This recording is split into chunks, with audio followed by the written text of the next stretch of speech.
ในหัวข้อถัดมานะครับเราก็จะมาพูดถึงเรื่องของ inverse ของ matrix กันนะครับหรือภาษาไทยเราใช้คำว่าmatrix ผกผันนะครับหรือผกผันของ matrix นะครับทีนี้มาดู inverse ของ matrix กันนะครับว่าเขานิยามยังไงนะครับก็คือว่าเริ่มต้นเนี่ยถ้าเกิดว่าเรามี matrix A นะครับแล้วก็inverse ของ matrix นะครับใช้สัญลักษณ์เป็น A ยกกำลังลบ1แบบนี้นะครับคุณสมบัติของมันก็คือว่าถ้าเกิดว่าเรา A เอาไปคูณอยู่กับ inverse ของมันเนี่ยนะครับจะต้องได้เท่ากับ identity matrix นะครับหรือว่าเอา inverse นะครับไปคูณอยู่กับ matrix A ก็ต้องได้เท่ากับ identity matrix เหมือนกันนะครับถ้าเกิดว่าเราสามารถหา A inverse ที่มีคุณสมบัติตามนี้ได้เนี่ยนะครับเราจะบอกว่าinverse ของ A เนี่ยนะครับexist นะครับก็คือมีอยู่นะครับแล้วเราก็จะเรียก matrix A เนี่ยนะครับว่าเป็น matrix ที่สามารถหาผกผันได้นะครับหรือว่าภาษาอังกฤษใช้คำว่า invertible นะครับทีนี้มันมีทฤษฎีบอกเอาไว้ครับบอกว่าถ้าเกิดว่า A เนี่ยนะครับ invertible นะครับก็คือสามารถหาผกผันได้นะครับ inverse ของมันเนี่ยนะครับจะต้องมีเพียงแค่ตัวเดียวเท่านั้นนะครับจะไม่มี inverse หลายๆตัวนะครับอันนี้เป็นทฤษฎีนะครับคือถ้าผกผันได้จะต้องมีอยู่เพียงแค่1ตัวเท่านั้นนะครับทีนี้พอเรามาพูดถึง inverse กันนะครับเราก็ขอมาพูดถึงการหารในรูปแบบของ matrix กันนะครับคือปกติเวลาที่เรามีตัวเลขเนี่ยนะครับเราจะมีบวกลบคูณหารนะครับแต่ทีนี้ก่อนหน้านี้เนี่ยเราพูดถึงบวกลบแล้วก็คูณแต่ไม่เคยพูดถึงการหารเลยนะครับในการหารของ matrix นะครับหมายถึงอะไรนะครับการหารของ matrix เนี่ยครับจริงๆแล้วมันก็คือการ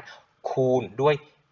inverse ของ matrix นั่นเองนะครับเพราะฉะนั้นแทนที่เราจะเขียนเป็น1ส่วน a นะครับเราไม่ได้เขียนเป็น1ส่วน a แบบนี้นะครับ1ส่วนด้วย matrix ไม่ได้นะครับไม่นิยามนะครับการเขียนแบบนี้ a จะต้องเป็นตัวเลขเท่านั้นนะครับแต่ว่าถ้าเกิดว่าตัว a ของเรามันเป็น matrix นะครับความหมายจริงๆของมันก็คือว่าเอาinverse ของ a เนี่ยนะครับไปคูณอยู่กับปริมาณอะไรบางอย่างนั่นเองนะครับผมยกตัวอย่างเช่นว่าสมมุติว่าผมมี a x แล้วก็คูณกันออกมาได้กลายเป็น b แบบนี้นะครับเพราะฉะนั้นถ้าเกิดว่าผมอยากหาค่า x นะครับผมก็เอา a inverse คูณเข้าไปทั้งสองข้างนะครับก็จะได้ออกมากลายเป็น a inverse a คูณอยู่กับ x เท่ากับ a inverse แล้วก็คูณอยู่กับ b นะครับแต่เนื่องจาก a inverse คูณ a ได้กลายเป็น identity matrix นะครับเพราะฉะนั้นอันนี้ก็จะได้ออกมากลายเป็น identity matrix คูณอยู่กับ x ซึ่งก็เท่ากับ a inverse คูณอยู่กับ b นะครับซึ่ง identity matrix คูณกับอะไรก็ได้เป็นตัวนั้นนั่นเองนะครับเพราะฉะนั้นเราก็จะได้ว่า x ของเราเนี่ยจะเท่ากับ a inverse คูณกับ b นะครับแต่ว่าเราจะไม่เขียนว่า x เท่ากับ b หารด้วย a เขียนแบบนี้ไม่ได้เด็ดขาดนะครับคือผิดทันทีนะครับทีนี้ลองมาดูตัวอย่างกันครับเขาบอกว่าให้แสดงว่า matrix 2ตัวนี้นะครับเป็น inverse ซึ่งกันและกันนะครับการแสดงว่ามันจะเป็น inverse ซึ่งกันและกันทำยังไงก็คือลองเอา matrix 2ตัวนี้นะครับมาคูณกันแล้วดูซิว่ามันได้ออกมากลายเป็น identity matrix หรือเปล่านะฮะเพราะฉะนั้นผมเริ่มต้นนะครับก็คือลองเอา matrix มาคูณกันนะครับ2 5 1 3เอามาคูณกับ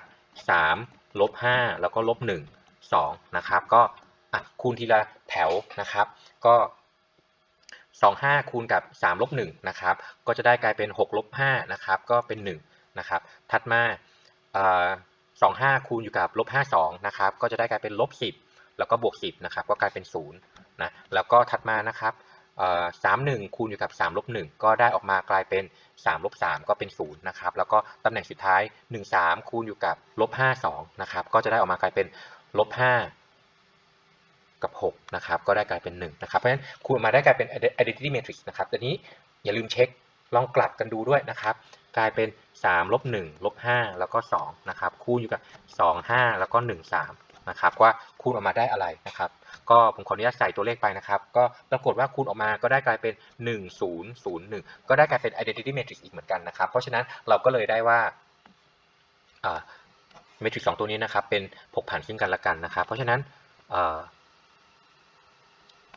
3ลบ1ลบ5 2นะครับ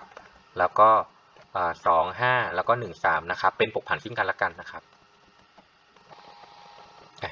ถัดมานะครับเขาบอกว่าให้แสดงซิว่าเมทริกซ์2ตัวนี้นะครับเป็นเมทริกซ์ที่ไม่มีผกผันนะครับเริ่มต้นนะครับก็ตัวแรกเนี่ยผมว่าง่ายนะครับก็ผมบอกว่าลองเอาเมทริกซ์ตัวหนึ่งไปคูณนะครับคืออันแรกเนี่ยนะครับมันเป็นเมทริกซ์ศูนย์นะฮะซึ่งเรารู้แล้วว่าเมทริกซ์ศูนย์เนี่ยนะครับเอาไปคูณกับเมทริกซ์อะไรก็แล้วแต่ยังไงก็ออกมาเป็นศูนย์นะฮะไม่มีทางออกมากลายเป็นidentity matrix ได้เลยนะครับเพราะฉะนั้นผมก็เลยขอเขียนอธิบายแบบนี้แล้วกันครับบอกว่าเนื่องจากว่า0คูณอยู่กับเมทริกซ์อะไรก็กลายเป็น0 เพราะฉะนั้นนะครับเราก็เลยได้ว่า0เนี่ยนะครับเมทริกซ์0ตัวนี้นะครับไม่มีผกผันถัดมานะครับอีกตัวอย่างหนึ่งเราก็ลองหาผกผันของเมทริกซ์ B ดูนะครับตัวอย่างตัวนี้นะฮะก็สมมุติว่าเมทริกซ์ผกผันของเมทริกซ์ B นะครับก็เป็นA B C แล้วก็ D แบบนี้นะครับซึ่งสมมุติว่าคูณออกมาได้กลายเป็น1 0 0 1แบบนี้นะครับทีนี้เราก็ลองพยายามสร้างสมการขึ้นมาดูนะครับก็ลองเอาเมทริกซ์มาคูณกันนะครับตัวนี้2ตัวนี้มาคูณกันนะฮะเราก็จะได้ออกมากลายเป็น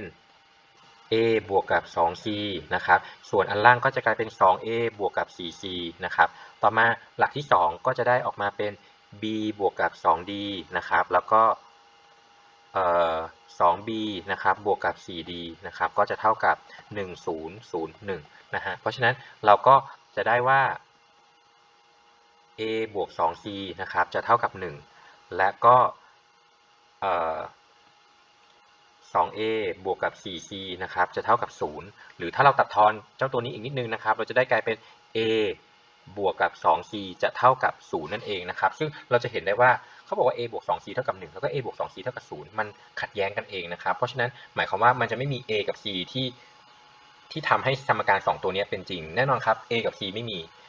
เจ้าตัว B กับ D ต่อให้มันมีก็ไม่มีผลอะไรนะครับก็คือสุดท้ายเมทริกซ์ลักษณะแบบนี้ก็จะไม่เกิดขึ้นออกมาเด็ดขาดนะครับนั่นหมายความว่าก็